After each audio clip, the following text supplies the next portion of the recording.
Do you ever feel like there's just not enough time in the day to get everything done? That no matter how hard you try, you just can't seem to check everything off your to-do list? We live in a fast-paced world where we're constantly bombarded with demands and expectations. And it can be easy to fall into the trap of procrastination. What if we told you that you can take control of your time and become a productivity powerhouse? That by understanding the science of procrastination, you can overcome it and achieve your goals. Join us on this journey as we explore the psychology and neuroscience behind procrastination and discover practical strategies to help you beat it once and for all. Procrastination is a common problem that affects many people, but understanding the science behind it can help us overcome it. We've all been there. Putting off a task until the last minute, or even avoiding it altogether. But did you know that procrastination is a common problem that affects many people? It's not just about laziness or lack of discipline. There are psychological and neurological factors at play that make it hard for us to get started on a task. Let's start by defining procrastination. It's the act of delaying or postponing a task or decision. It's something we've all done at some point, but when it becomes a habit, it can have a negative impact on our productivity and well-being. Procrastination can lead to increased stress and anxiety as deadlines loom closer. It can also lead to feelings of guilt and low self-esteem. And if it becomes a chronic problem, it can even harm our physical health. It's not just about the short-term effects. Procrastination can also have long-term consequences, such as missing out on opportunities or not reaching our full potential. One of the key psychological factors that contribute to procrastination is something called present bias.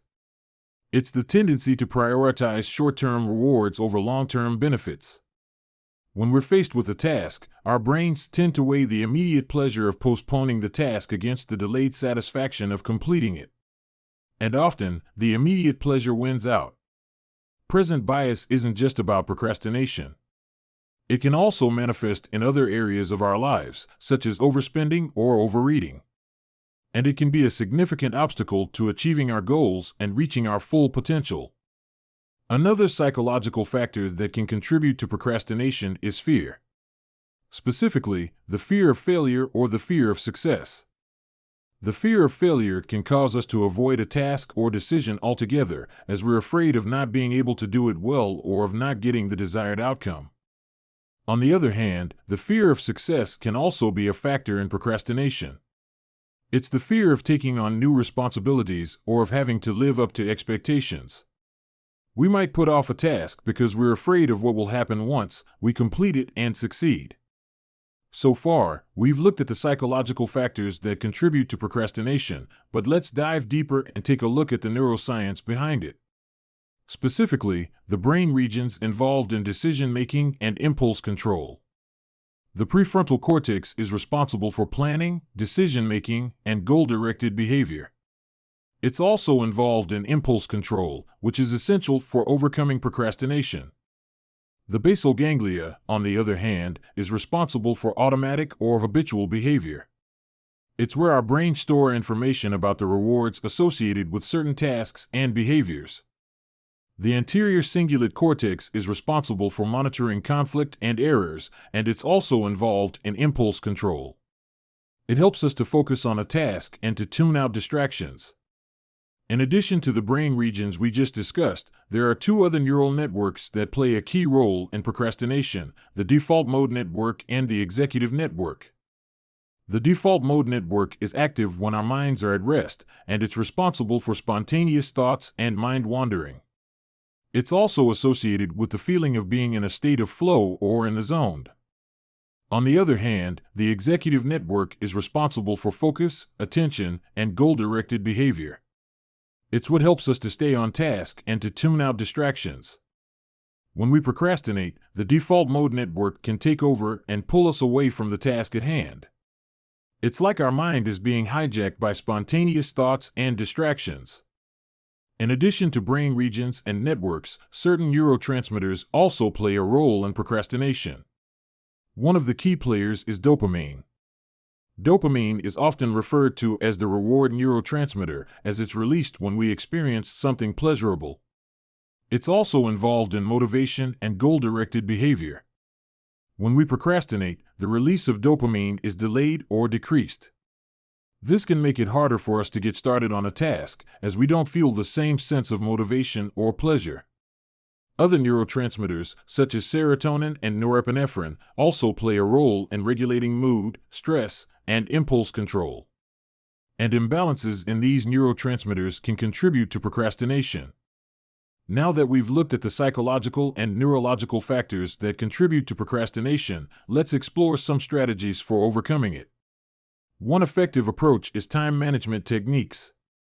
One of the most powerful time management techniques is breaking tasks into smaller chunks. Rather than looking at a task as one large, overwhelming thing, we can break it down into smaller, more manageable pieces. Another effective time management technique is setting deadlines. By giving ourselves a specific time frame to complete a task, we can create a sense of urgency and motivation. These time management techniques can help us to overcome procrastination by making tasks feel more manageable and by creating a sense of urgency. Another powerful approach to overcoming procrastination is through mindfulness and self-awareness practices. Mindfulness practices, such as meditation and deep breathing, can help us to become more aware of our thoughts and emotions, and to be present in the moment.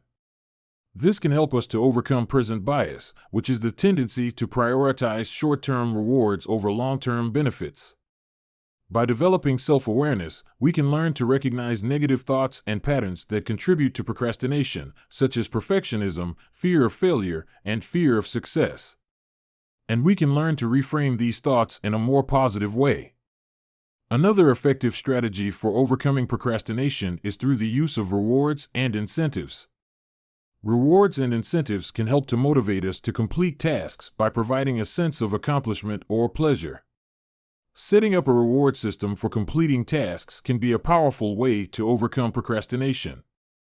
By setting rewards for our accomplishments, we can create a sense of motivation and inspiration. It can also help to break down a large task into smaller, more manageable chunks and make it more enjoyable to work on. Procrastination is a common problem that affects many people, but by understanding the science behind it, we can learn strategies to manage our time and make the most of our potential. We've looked at the psychological and neurological factors that contribute to procrastination, such as present bias, fear of failure and success, and the interaction of the default mode and executive networks, as well as the role of neurotransmitters like dopamine. By understanding these factors, we can gain insight into why we procrastinate. And we've also explored various strategies to overcome procrastination, such as time management techniques, mindfulness and self-awareness practices, and rewards and incentives. It's important to remember that everyone is different, and what works for one person may not work for another. But by understanding the science of procrastination, we can experiment with different strategies and find what works best for us. We've explored the science of procrastination and the strategies that can help us to overcome it. Now it's time to put this knowledge into action. We encourage you to try out the strategies we've discussed in this video and see the benefits for yourself. Whether it's breaking down tasks, setting deadlines, practicing mindfulness, or using rewards and incentives, there's something for everyone. Remember that everyone is different, and what works for one person may not work for another.